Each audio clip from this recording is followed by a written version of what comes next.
welcome everybody to my Sam and Friends panel. Thank you for being here. Appreciate it. When we were at Dice Tower West, we also did not us, but I also did a Sam Healy and Friends thing, and I actually invited some acquaintances and one friend to do it with me there, but I considered them all friends. These guys are people that I actually have been friends with for quite some time. I knew Robert before he was Robert Geistlinger, Arcane Wonders guru. Way back when, I mean, seriously. It's been old. It's been a long time. It's been a very long time. Very long time now. Met Ryan a while ago as well. Yep. I can't remember the company you were working Mayday for. Games. Mayday, yes, Yeah. that's correct. And Jim is... Simon Expo 2016. 2016, Rum yeah. and Bones Second Tide. Yes, Wow. that is correct. That's the first thing that we did, and he's like a pair of old shoes. Smell like one too. You kind of want to get rid of him, but you don't because he's comfortable. So that's Jim. Sounds about right. Yeah. That's Jim. So Are you like yard shoes or house shoes? Like Bowling shoes. Bowling shoes. Yeah, Solid. bowling shoes. He does have that smell of aerosol to him. He does. He's right. About the same amount of athleticism too. Only kind of fits, but they'll do. Yep, exactly. All right. Well, thank you for being here. We do appreciate you taking your time out of your schedule to be with us. We're going to talk about our top 5 hobbies that are adjacent to board gaming. So it's a little bit of a different spin here. And I got to put the PowerPoint together, and things might get sporty at a couple of different spots. Did you say hobbies? Hobbies, yes. Oh. I misread. I thought you said bobbies. Bobbies? So, What is a bobby? Bobbies. Oh, bobbies. I thought it was top 5 bobbies adjacent to board gaming. What, policemen in the UK that play board games? What are you talking about? Right? This is going to be really weird. All right. No, I do not. That's why I'm not on my list. He will now. He will now. I'm going to call him Bobby every time I see him. What's up, Bobby? He's not going to answer me either. No. All right, well, What's up, Sammy? let's go ahead and just give a little bit of an introduction. I'll let you do your own introduction. I don't want to say anything that would be incorrect or wrong or otherwise deflating. Go ahead. Robert Geislinger, president of Arcane Wonders. Used to do, does everybody remember the FOMO segment on crowd surfing? Yes. Used to do that. Yep. And apparently a friend of this guy. Yeah, apparently. So Apparently. that's all you really need to know. You also did other reviews. You So did- before FOMO, I did the regular reviews. It was something about Blue. I remember that. Blue Player. I always recommend people to not go back and look at the early ones when I used to do weird skits. Do it. Especially don't look up the one where I did the review for Sherlock Holmes and dress as a Sherlock cat and I'm doing this. Do what Definitely must be don't done. do that. Go watch. That one haunts Thumb me. up. People bring that up a lot. Yes. I did it like a silent noir film. It's a thing I did. I'm Ryan Bruns. I'm the hobby sales manager for Arcane Wonders. I've been in the industry too long, right? No. No, Just the right amount of time. I enjoy what I do. Yes. And I know this guy. And gosh darn it, people like Yeah, you, gosh Ryan. darn it. I don't have any videos online No. that are That he So- knows Damaging. of. damaging. Yes. Yeah, none of that. But I'm Jim Pridgeon. I work for no one. I am no one. I've known Sam for 8 years. I go to a lot of conventions and just hole up in Atlanta when I'm not. Yep, that's true. He tries to get me to come to Atlanta a lot, like a lot. Well, And there's I always tell good him stuff no. in Atlanta. There is good stuff in Atlanta. Yeah. I know, like 2 weeks, there's going to be a lot of pinball machines in Atlanta. I know. I'm more interested in the Prague. Oh, that's also in Atlanta. A lot of good prog Prague? metal in Atlanta and about a Prog rock. Oh, okay. Progressive rock, yeah. My name is Sam Healy. I used to be a full-timer with the Dice Tower. I used to be the podcast co-host of the Dice Tower back before, in between Joe and Eric. And so when Eric took over and started doing a much better job than Joe or I combined ever did. That's when I stopped. And then I came back on full-time with the Dice Tower for about 6 or 7 years, and then worked for a few companies, and now I'm back part-time with the Dice Tower. Have my own channel called the Flipside of Board Games. There will be a link at the bottom if you don't know about that one. So our top 5 hobbies adjacent to board games. The next one is, go ahead. I'm going to just say it when you actually introduce it, then I'll click and all that kind of stuff. This one was a bit of a cop-out for me, but honestly, it's true. Just general arts and crafts. Who has just not played a game and thought, I can make something for this? And my favorite part about it is, I own Gloomhaven, as a lot of people do. I've never played Gloomhaven. As a lot of people. As a lot of people. Yeah. But I opened it up and immediately thought, you know what this thing could need? It needs some card holders and I made everything for it. I know what it needs. Yeah. Fun. It's okay. Oh, shots fired. But I have the most blinged out. I'm just saying, you have the most blinged out, unplayed copy of Gloomhaven. I do. When Julie and I first got it, and she opened it up, and she was like, "This is amazing! Did you make all of this?" And I was like, "Yeah." And she's like, "How was it to play with it?" I'm like, "I don't know. I haven't opened it since I completed that craft project. I moved on to something with, popsicle sticks." So arts and crafts. So seriously, how many of you have done that? You just made things for your games. I do. Yeah. Not to that level, but yes, I've done. You can't help yourself, And listen, sometimes Meeple Source bits are great, but sometimes, they're a bit pricey, but sometimes it's better to spend 7 times more making it myself. My number 5 is something that I've been thinking about a lot lately. I've been reading a couple books, and the books have been talking about having a balance in your life. So this is a little bit philosophical, and I'm sorry, but it's my number 5. So there's my little thing here. And so my number 5 is outside activities. If you stay inside all the time, stop looking at me like that, my wife. I told you, I just read this, so this is something new for me. Don't look. I'm feeling judged. No, I'm not judging. I'm not judging at all. But what I'm just saying is that I'm finding that, because I spend, as a content creator, I spend a lot of my time indoors. I'm always in my studio, in front of a computer, behind a camera, doing whatever, and I'm inside. There are some days where I don't leave the house, except for taking the kids to school, come right back, and I'm in the house all day long, and everybody's coming and going, and I'm just stuck there doing stuff inside. And so I feel the need, I get cabin fever.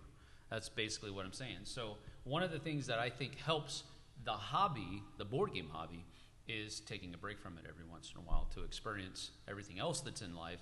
That makes us better able to appreciate the board games that we do play when we come back to them. So that's my number 5. I know it's boring and it's philosophical. No, actually, in my head, that's not how I was picturing it, though. Oh, I was picturing being out in a pool with those inflatable tables in the pool, playing the board game in the pool. Outside activities. That's not what I'm talking about. But you do you. Okay, that works. I actually thought, I was like, I got to make sure people understand I'm not talking about playing board games outside. But it works. At least you get out, you get some vitamin D, you get out. I support this message. All right, I support it. That's my number 5, having outside activities. My number 5 is something I picked back up during the pandemic. I didn't bake bread like a lot of the nation did, but I golfed. So I picked up golf because that was something I could do during the pandemic, and it's something I got involved with, and it's a lot of fun. And it's a lot of, this is a family show, so it's a lot of bad words, and it's a lot of throwing of clubs sometimes, but it's fun. And the best thing about golfing by yourself is that you always shoot your best score. Yeah, you do. Yeah. So I have a group of, actually the people I golf with is two of my best friends, their fathers. So they tease me that I see their dads more than I see them. So I play with their fathers who are retired, and one of my friends, I play with his dad and his son. So he's like, you see my dad and my son more than you see me. And I'll bring up things, and he's like, I didn't know that. So Are they part of a gaming group or anything like that, or they're just buddies of yours? they're just buddies of mine. Yeah. Yep. That's cool. Have you convinced them to play games with you? No. There's actually a dice game that's golfing that you could probably do like in between holes. Yeah. You could do that. Yeah. I played it at Origins. The guy that was working the Game Toppers booth, Scott, he had it in his pocket, and when the booth was like dead, lull, we would play it on the tables. Oh. It's incredibly boring, but you can do it. I'm just saying just you like could. the real It could be thing? that Yeah. first step. Yeah. It's like, here, I'm going to give you just a little bit of crack, Yeah. and then you'll come back for more. Also, you can mount the game topper on the back of the golf cart. Yeah, they play it on that, yeah. That's right. All right, that's Ryan's number 5, golf. Jim, take it away. My number 5 is, we're all here, so I think this is something most of us probably do, and something that Kickstarter especially has aided us all in, and that is bedazzling our board games. I've never bedazzled anything. Yeah. I've never bedazzled anything. But have you noticed the googly eyes that are in the library on some of the games? That's pretty funny. Go ahead. So anything, when I say bedazzling, I mean anything from any upgrading of components, whether you're adding metal coins, you're swapping out your meeples with stickers, meeple source, kind of some of the stuff that Robert alluded to. I have a friend back home who has started selling off most of his collection to turn around and then invest that money in maximally upgrading every one of the games he is keeping. So he wants his games to be the ones he still has, to be as beautiful as possible. He's going to have 500 bedazzled box covers. Yeah. That's going to be weird. A little bit. So we started with make it, ended with buy it. Yeah. Yeah. Well, it is number 5. Yeah. Oh, we're back to me now. Yes, we are. All right. So this one, my wife told me I'm going to get some flack for this one. Everybody know my wife, Julia Hearn, who's on the podcast. Yeah. So I did this one as designing games. And I don't mean this as in like you want to be a designer. I just mean as a hobby. When I first started playing games, even as a kid, I started on the side making games, right? And I think we've all done it. Especially you play a game, you really don't like it. And then you really are like, I could design that better. Redesigning games. Right, redesigning games, designing games. I think every gamer at some point has gone down a path of designing their own game. Sure. Right? And that in itself becomes a hobby. Yeah. I know when I first started doing it, I started doing that more than playing the games for a little while. Now, eventually, you go one or two directions. You either go, all right, you know what, that's not for me, I'm just here to play games, or you take it from a hobby into something more. Right. But I do think we all a lot of us, go down that path of making designing games as an adjacent hobby to board games. Yeah, that's a cool thing. And it is true, the more you play games, the more you think about how it would be or what it would be like to design games. And so it's almost like a natural progression. Right. But to Julie's point, I don't want to say that making games is just a hobby, obviously. Or you're just sitting at the table with a game thinking about how I could have made this so much better. Right. Right. Yes. Right. Except unless you're playing Arcane Wonders. Of course. Then Of course. obviously Those are fine. they're fine. Yeah. They're My sales manager, everyone, they're fine. They're great. This. It's fine. It's fine. It's fine. Totally acceptable. It's Buy this. acceptable. Meh game. Yeah. But yeah, so that's my number 4 is designing or redesigning board games. That's cool. My number 4 actually comes from a story that I heard from a buddy of mine, JT, when we were on the cruise. He played games with a guy that said that his hobby, and again, I would love to see what this guy does for a living, or he probably has the keys to Fort Knox, where they hold all of the nation's gold. But he said that one of his hobbies is traveling to these different places and taking a picture with the board game box at the place that's depicted on the board game box. Oh, that's really cool. That's his hobby. And I'm like, dude, how rich are you? Yeah. Because good night, that's a lot of cash just for flights alone, not counting hotels and anything. But anyway, traveling, that is kind of where I am here. And another cool thing about traveling is that something that I do a little bit, not as much as I want to, but I like to visit different game stores. And I like to experience different game stores, and I like to talk to the managers of those stores and the people that work in those stores to just kind of see how they do things. It's just something that has always interested me.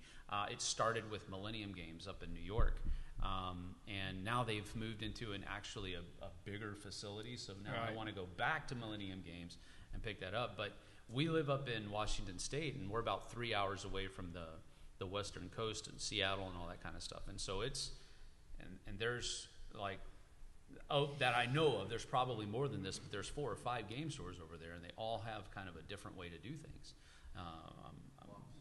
Mox is one of them. Been to Mox. They won't call me back.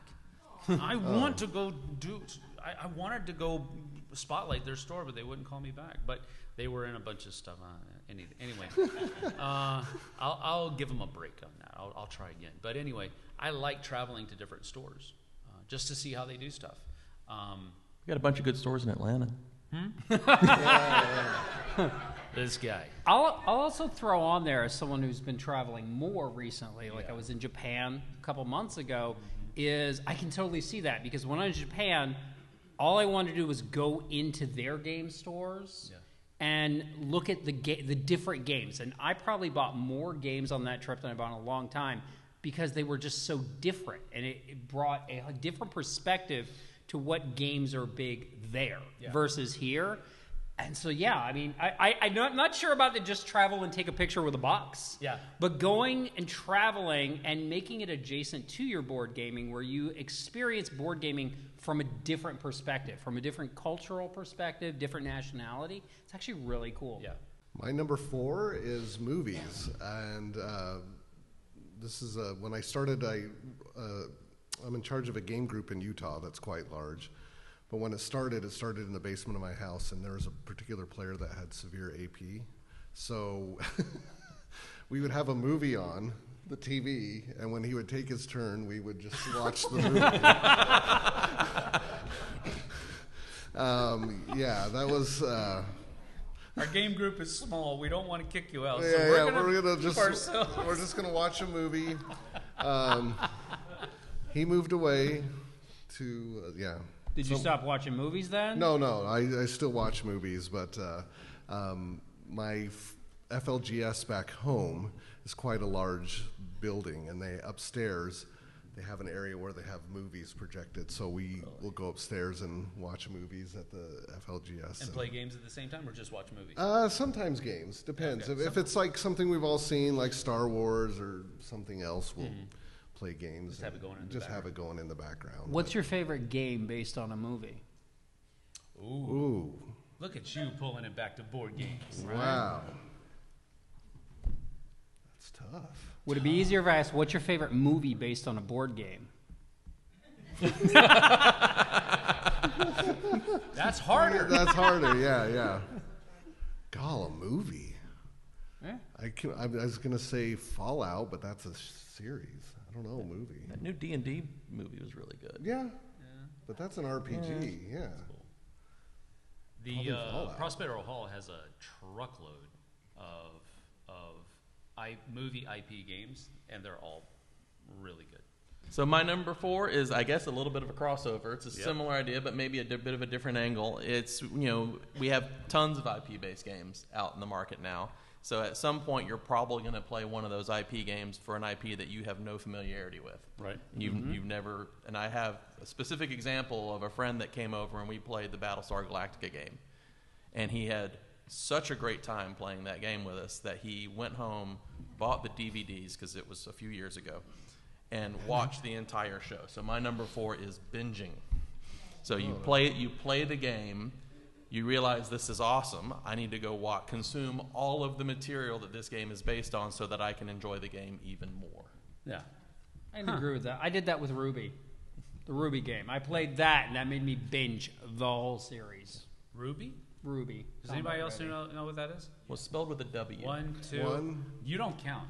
Yeah. Hey, boy, got a She third. counts. Yeah. in this She game. counts. What's Ruby about? You mentioned it. You have to tell us. It's an anime. Anime. Oh, okay. Got it. Okay. Yeah. It's an anime. All right. All right. That's enough. You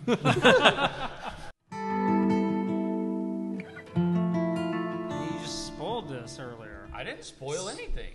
So my number 3 is reading. Oh wow! Got applause. Well, I mean, listen, as gamers, if you didn't read before, you read a lot more now. Yes. Yes. All right, whether that's reading rule books, reading the lore books, especially tabletop RPG players. I mean, I'll be honest, 90% of my reading is rule books. Yep. So I'm curious, how many have curled up in bed with a nice rule book? Sweet. No? Sam?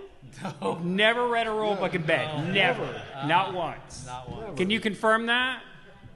I don't read a rule book in bed. Do you read anything in bed? Yes, I read stuff. All right, but not rule books. Do audiobooks count? Huh? Why don't we have rule books on tape? Yeah. Can we get on I that? bet you could find someone that would read them for you. Right there. We got a way one taker. But no, it's seriously reading. You're gonna get a box of rule books with like $50. Read these. Send me the audio files. Thank you.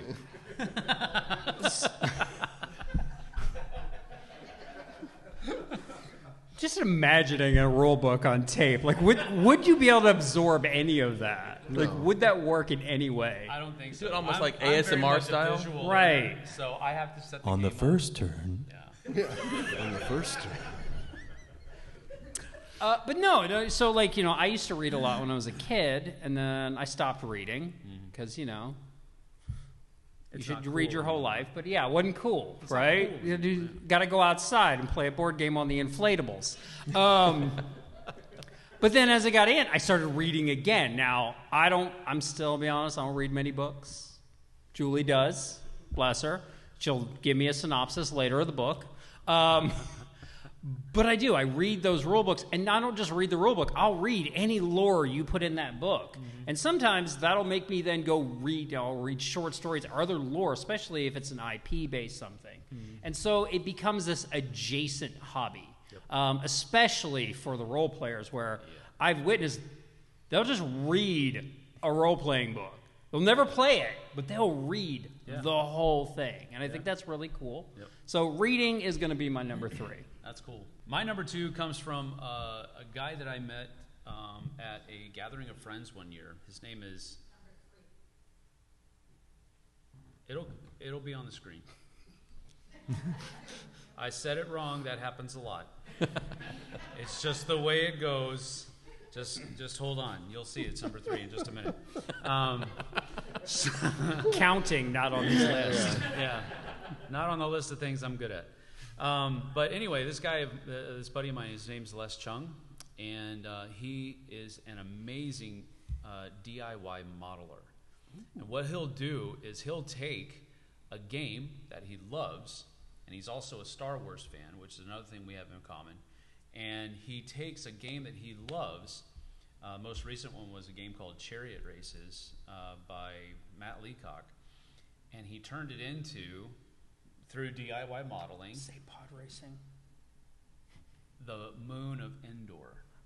Speed racers, Right. speeder bike races on Endor. That's cool. And he built trees, he built a path that has dips and curves, and he absolutely replicated the track that Chariot Races is on. And it is just one of those things that is a sight to behold. We actually have, this is a shameless plug, we actually have videos of how he did that on the Flipside, so you can go check that out. And he just sent me more videos of another project that he's doing. I love watching that kind of stuff. So it's kind of a guilty pleasure for me to put it up on my channel, because I want to watch it. So whether you watch it or not, I don't care. It's still going up.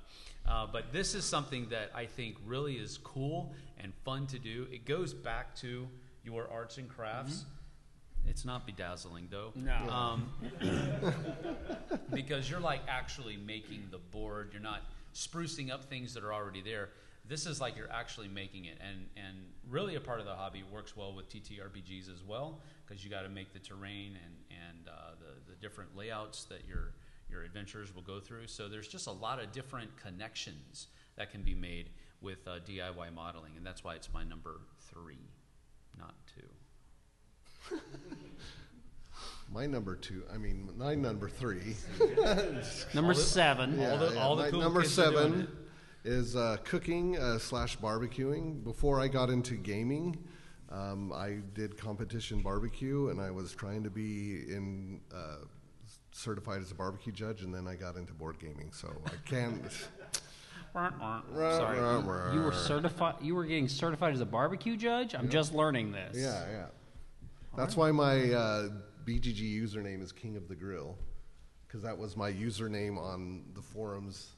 That's cool. Locally, Yeah. So I love barbecuing and cooking, and so when I host game nights or if we have an all-day game day, I'll prepare something and bring it over and bring some dish or a crock pot full of something, and you got to have some good food. I mean, got to We do cook that it as up. well. The game nights that we host at our church, we always bring a slow cooker full of something, whether it's pulled pork or chicken or whatever, and that's a great little thing. But I think this is going to add to your job description with Arcane Wonders. Gen Con is also now going to have a barbecue pit I'll bring in those. our Arcane Wonders booth. I'll bring the right next to the living room layout there. Oh, yeah. It would fit I should just well. add a little kitchen off to the side. And I'll just be Exactly. cooking up. Yeah. Cook up. Yep. I'll think bring the that big bag of works. Cheetos. Okay. Yeah. Oh my That- goodness! Right why- now, I'm excited. Why he's on the end of the table? For I don't this. know what Jim's number 3 is, but based on that and earlier, I'm now expecting Jim's to be door dashing. So my number 3 is a crossover with Robert. Yep. Crafting. You couldn't read it, could you? No, I was kind of waiting for you were to. waiting for me. All right. He was reading. But yeah, I mean, Robert kind of hit it on the head. But for me, it's more, with the recent advent of 3D printing, I went out and bought a 3D printer and spend too much time on places like Thingiverse and Printables looking for inserts for my board games.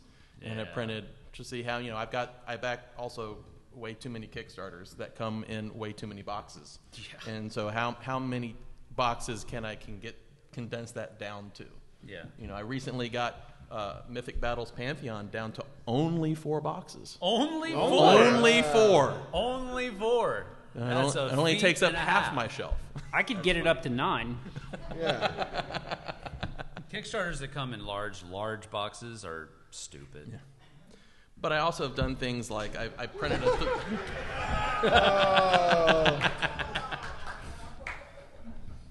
I didn't come here to be insulted. I thought you started this by saying we were friends. I know. But I also printed a 3D train for Zombicide Undead or Alive, and That's you can print little, it's also kind of crossovers with bedazzling a little bit because you print these little extra add-ons for your game and things like that. But Yeah, no, it's absolutely cool. We have a buddy in Seattle, David, who does laser cut inserts, and they're have one of super those awesome. too. They're super awesome. So. My friend Andrew, whose wife works for a barbecue company, has a laser cutter, and I have a wood laser cut insert for my copy of Gloomhaven. No. How often But does I- it get played? It sits in a closet collecting dust.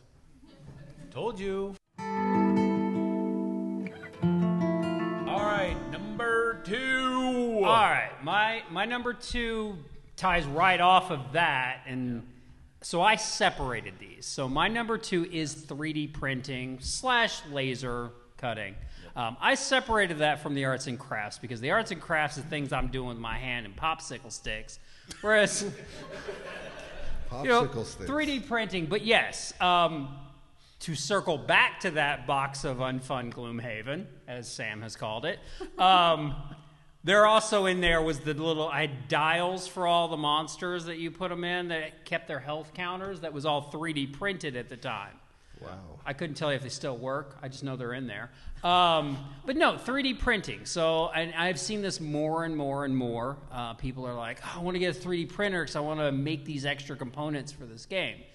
Thus, again, still proving my earlier point that as gamers, we will pay way more money to make something that we could just go buy. But it just evens who we out are. over time. That's why. I would like to see one of us who have used that 3D printer enough to actually. That's the justification. I know, Right. But yeah, so 3D printing. Like I know Roy really got into it. I really got to. I'm gonna be honest. Like, so I'm not gonna lie. At one point, I owned 9 3D printers. Whoa. Between my FDMs and my SLAs, I now have a new resin printer that is half the size of this table. I actually have a laser cutter that is the size of this table. So you're not going 10.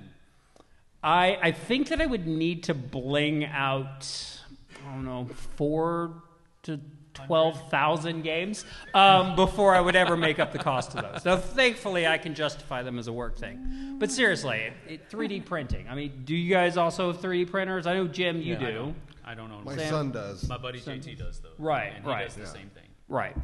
It's inevitable, I think, for a lot of gamers, especially if you start going down that art and craft route, or, as Jim put it, the bedazzling route, that you're going to want to make things that, unless you have the ability to model by hand, you're going to need something to make it for you. And 3D printing has made that accessible.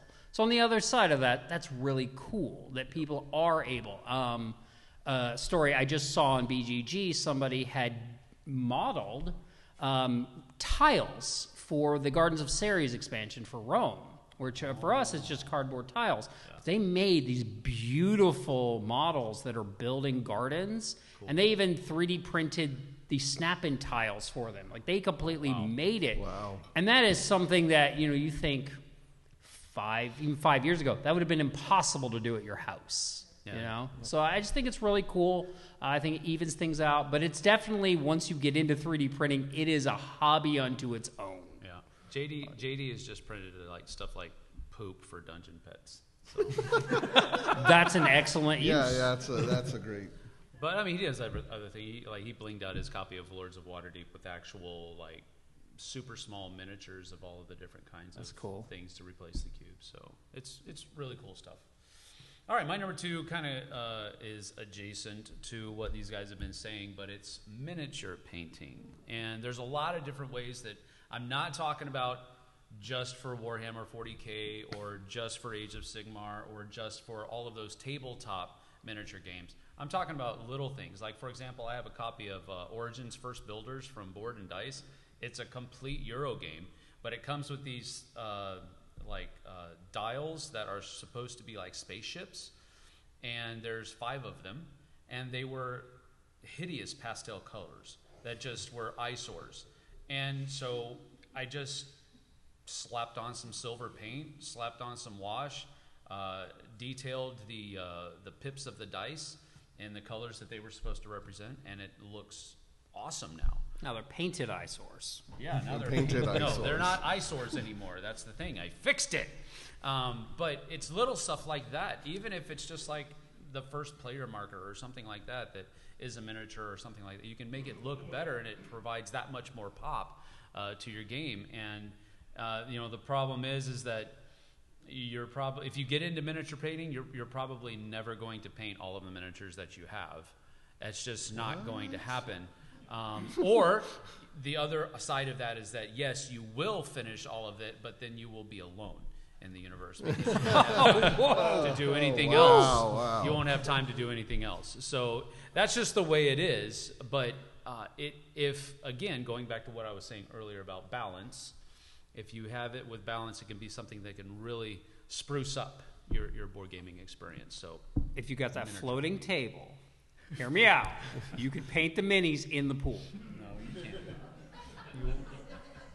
One accident, and now you have blue children. Yeah. Bedazzled children. My number 2 goes along with my number 3, and that's crafting cocktails. So I like to... Everybody wants to go to your board gaming night. Yes. We like to craft Our cocktails. booth is going to be awesome. Like to craft different cocktails and make drinks for people that come over to my place and play games. That's also, I think it ties into a lot of fun late night party games as well. There's there's They're all libations. hammered. Yeah, well, not hammered. Don't say hammered. Just kidding. No, this is actually, it's true, because I own quite a few books that are cocktail recipe books that are gaming. Yeah. Like IPs and properties where they've done that. They're cocktails to go along with that game or game night. So Right, yeah. I can see it being a side I am hobby. jesting. There have been a lot of people that I've talked to. Like there were, I think, 2 different people that I talked to at Origins that were trying to get their little print and play game out. It was an adventure, like a role play adventure, but in the back it had recipes of drinks and dishes that you could cook that were part of the actual story as well. So that goes along with the RPG. Yeah, it was. RPG, It all just kind of melded together there. I mean, your cooking, your drinks, cocktails, and games. It was all there. So from now on, Ryan, are you going to put a barbecue and a cocktail recipe inside every game? Yeah, inside every Arcane Wonders Sweet. game, there's going to be a cocktail recipe. and- Coming 2025, you heard it. And the booth is going to have also. It's going to be Nice charcuterie 21 and board. older only. Yeah. Booth. You can't go if you're 18 or under. I'm going to have to get the fire marshal on site. Yeah. I don't know how they think about. Like, what they it's think so about that. smoky in this convention set. Oh, Arcane Wonders But it is smells here. so good. Just draw people in with. Everybody cocktails and wants to go to brews, Arcane Wonders because they want some barbecue eggs. Yeah. I'm going to have a separate booth just outside. It's going to be the vegan barbecue booth. We're competing. It's going to be amazing. Did that for you, Sam. I'll try it. And I remember Essen, if anyone's ever been, it's a little, there's a lot of, they can control their alcohol, they don't get hammered, so. Yeah. But I remember the horrible games when I can't remember the game now, where you're drinking out of the goblet. It's a beer or something or other, isn't it? I can't remember. You're drinking out of a goblet in the game. Yeah. But when you bought that game from them at that Essen it came out, you got a free bottle of wine Yeah. that had a horrible games label on it. Was yeah. it any good? But it was red wine. $2 That's all I know chug. about wine. But yeah, but wasn't too bad. So I would like to point out this also means crafting mocktails. yes, definitely, mocktails is a thing. I live in Utah, so mocktails are definitely a thing. There are mocktail bars in Utah that cater to those that don't consume alcohol. So My number 2 is a crossover with Sam. Yep. I have heard the same story from JT, but that's not the reason I put it on here. It's traveling. Yep. So part of it is traveling to conventions, like this one. I mean, I travel to about 6 different board game conventions every year, beyond just the ones that are in Atlanta. Lightweight. And coming down to Orlando, Columbus for Origins, Philadelphia for PAX, Indianapolis for just traveling to different parts of the country. Which prior to getting into the hobby, places I'd never been. And frankly, at least in the case of Columbus and Indianapolis, maybe places I would never have gone. Unless Georgia Tech is playing at Ohio State, I'm probably not going up there other than for Origins. But but I also have a friend who's actually here this weekend who went to Tokyo Game Market earlier this year. He's going to Essen later right this here. year. Well, who is not being paid to go there? Is paying out of his own pocket to go there. Wow. But also, similar to what JT said, maybe you play these games based on all these cities or countries around the world, and you just decide, I want to see these places in person, and that's you start getting out and seeing the world. And Yep. That's awesome. That's cool. It's cool. And finally, number 1. I'm trying to do the exact opposite of what Eric sounds like. So, And finally, Yes. number 1. well, there we go. yeah. Number 1, please. Okay, so my number 1 is just the thing I'm most guilty of. And it might have started maybe with board games, and that is just collecting things.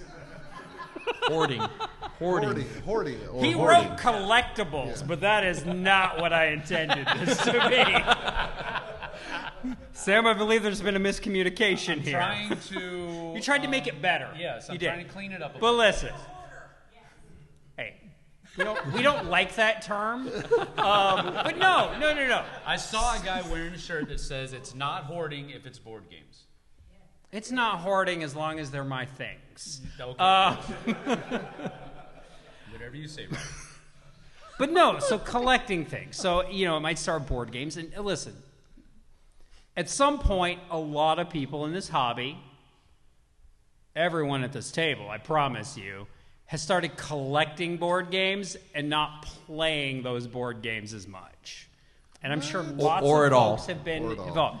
To the point, I justified it with I'm a collector as much as a gamer. I want to just own these things. They look pretty on a shelf. Also, look, it might go out of print. I need to get it now. It's on sale. There's a huge sale. Clearly, I need to spend $600 on all these games on sale I've never heard of. And now you know why he did the FOMO podcast. Yeah, that's more of a cry for help than anything else. Yeah. But then that kind of, it spreads. So then you start going down these other hobbies. So this ties all of this together. Because you start doing the bedazzling that Jim's talking. So you start the 3D printing. You start collecting things for that. You start traveling. You start collecting things from that. And it just turns into you're collecting things to collect things. And I'm putting this as a hobby, but also something that, unlike Sam's traveling, which is great, and going outside, we should all be probably doing more of. We should probably be collecting less. I'm not saying I'm going to. I'm just saying maybe if I help one person, my work will be done.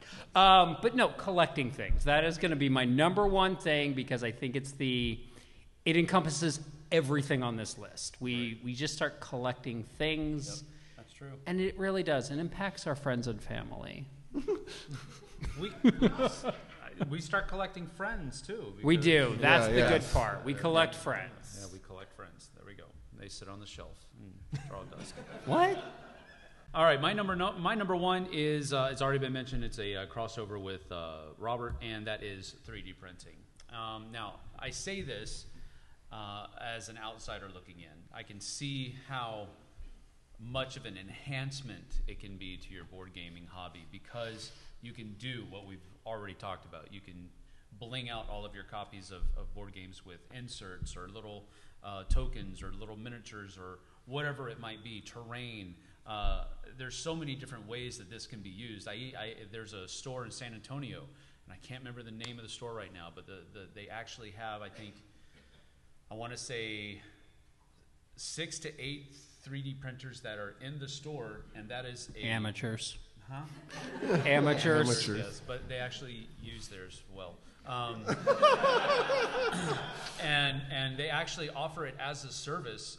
The store, patrons of the store can come in and say, hey, I would like this printed out for this game, and they'll charge them a certain amount, and you can come pick it up on Tuesday. That's what they do as the store. So I was like, man, I saw that a couple of years ago. I was like, that's a great idea. As an entrepreneur, to offer that as an adjacent service for your board gaming store, because we all want that. We all want those blinged out copies of games. So when I started thinking about this list, I kind of was already settled on 3D printing being my number one because it's such a diverse tool that can be used for so many different aspects of board gaming. So that's my number one, 3D printing. I want to add on that you've just given me a great idea. In addition to barbecue and cocktails, Yes. I'm going to bring all the 3D printers and we'll set this service up as well. You're, We're We're making a reinventing the whole business. booth. You are watching the birth of a new your business job up here. description got about 3 pages added to it Yes. in the last 50 minutes. So congrats. Yeah, I'm excited. We'll do it. Let's do it. All right, Ryan, you're number one. My number one is socializing with friends. So I love meeting new people. I love, this is probably one of my favorite things is demoing games at the booth because I get to meet so many different people and talk about that's how I learn about some conventions, because I'm in the booth all day. So I usually learn about Gen Con from other people.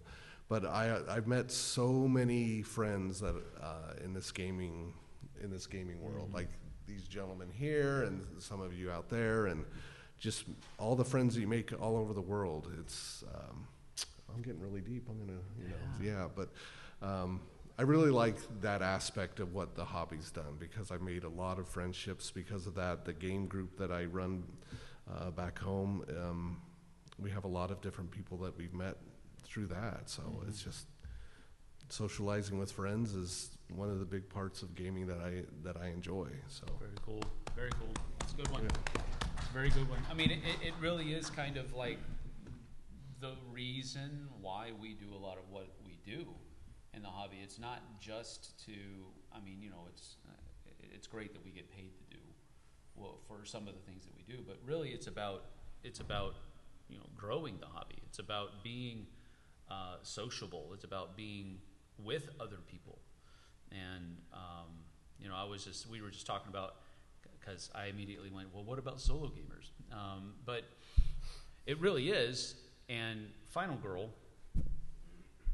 JT and his wife letting me know about this, is that you can actually play it together.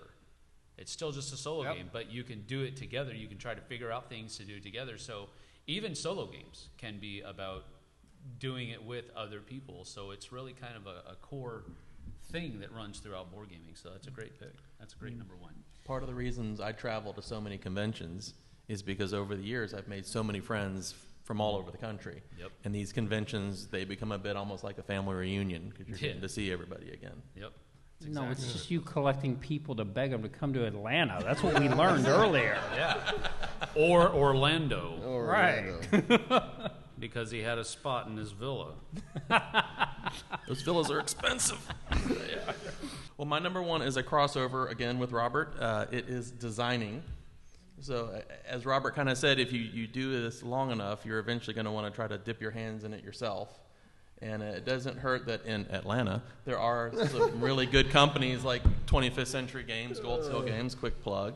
Jim actually sent me this picture that I used, and if you look really closely, it says grades K through 1. So I'm just saying. He's not talking about the heavy stuff here, folks. But you want to give it a hand. You want to try it yourself. I've actually got literally 3 prototypes in this bag at my feet, and I've gotten to work on things with some of the guys that are my local publishers, and do like development and play testing, and you get to scratch that creative itch. I went to college thinking I wanted to be a video game developer, and then I realized I hated programming almost as much as I hated math, which is not a good combination for that field. But then I realized years later, oh wait, you can kind of do that and have that creative outlet. Yeah. Through board game design, and a lot of that you can do by feel, and maybe not do quite as much math, though it does take a little bit of math. Yep. So Designing board games is just arts and craft programming. Yeah. that works. That's Pretty awesome. much, yeah. Yeah, pretty much. So that's my number one. That's weird. Atlanta. That's weird. All right. Well, thank you for joining us. We appreciate you. This has been our top 5 hobbies adjacent to board gaming. If you would like to, stop by the Flipside. We do cool stuff over there too. He does. That's it. All right. Thank you for joining us. Thank you, Robert. Thanks for having me. Ryan. Thank you, Jim. Appreciate it. Thank you for coming, y'all.